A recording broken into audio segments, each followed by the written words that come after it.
সংবিধানে নির্বাচনকালীন তত্ত্বাবধায়ক সরকার ব্যবস্থা পুনঃপ্রবর্তন করা, দ্বিকক্ষ বিশিষ্ট সংসদ, প্রধানমন্ত্রী ও রাষ্ট্রপতির ক্ষমতায় ভারসাম্য আনা, উপরাষ্ট্রপতি ও উপপ্রধানমন্ত্রীর পদ সৃজন সহ ৬২টি সংস্কার প্রস্তাব দিয়েছে বিএনপি।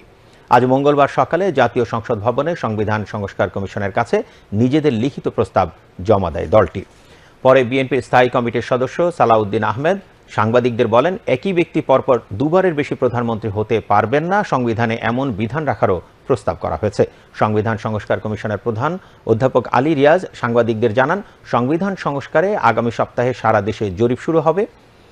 কুমার বিশ্বজিৎ রায়ের প্রতিবেদন।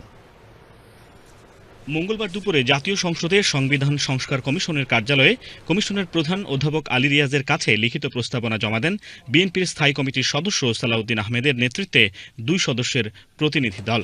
প্রায় আধা ঘন্টার মতো কমিশন প্রধানের সাথে মত বিনিময় করেন বিএনপির প্রতিনিধি দলের সদস্যরা। পরে সাংবাদিকদের সাথে কথা বলেন সালাউদ্দিন আহমেদ।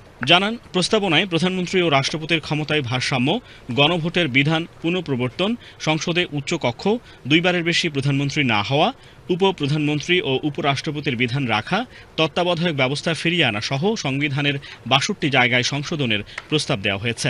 সংবিধানের প্রিয়াম্বলের সূচনা থেকে শুরু করে তফসিল পর্যন্ত মোট ৬২টি জায়গায় আমরা বিভিন্ন রকমের প্রস্তাব, সংশোধনী, সংযোজনী প্রস্তাব করেছি।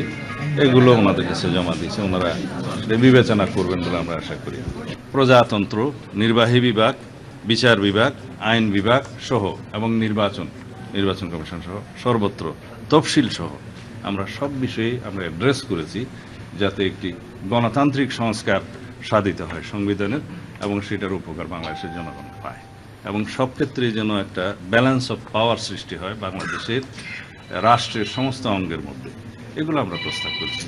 সাংবাদিকদের এক প্রশ্নের জবাবে সালাউদ্দিন আহমেদ বলেন, জুলাই আগস্ট বিপ্লব ও বর্তমান বাস্তবতা এবং পরবর্তীকালে যেন এক নায়কতন্ত্র তৈরি না হয় সেগুলো মাথায় নিয়ে প্রস্তাবনা দেওয়া হয়েছে। ভবিষ্যতে যাতে পার্লামেন্টারি ফোয়ারের সৃষ্টি না হয়, এখন নায়কতন্ত্রের সৃষ্টি না হয়, সেগুলো মাথায় রেখে আমরা আমাদের সমস্ত প্রস্তাবনাগুলো দিয়েছি। সংবিধান সংস্কার কমিশনের প্রধান আলী রিয়াজ বলেন, সংবিধান সংস্কার কমিশনের পক্ষ থেকে আগামী সপ্তাহে সারা দেশে জরিপ করা হবে, মতামত নেওয়া হবে সকলের। আমরা অত্যন্ত আনন্দিত যে সকলের সহযোগিতা করছেন, সিভিল সোসাইটি থেকে পাচ্ছি, রাজনৈতিক দলগুলোর পক্ষ থেকে পাচ্ছি।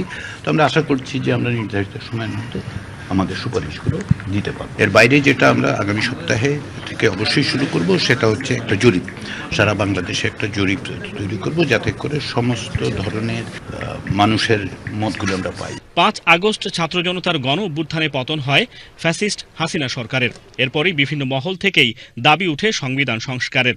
ভবিষ্যতে এক নায়কতন্ত্র ও স্বৈরতান্ত্রিক কাঠামো যাতে ফিরে না আসে, সেজন্য সংবিধান সংস্কারে কাজ শুরু করে অধ্যাপক আলী রিয়াজের নেতৃত্বাধীন কমিশন। জানা গেছে, সোমবার পর্যন্ত সংবিধান সংস্কার নিয়ে কমিশনের কাছে 47,097 জন মতামত দিয়েছেন। কুমার বিশ্বজিৎ রায়, বাংলাদেশ টেলিভিশন, ঢাকা।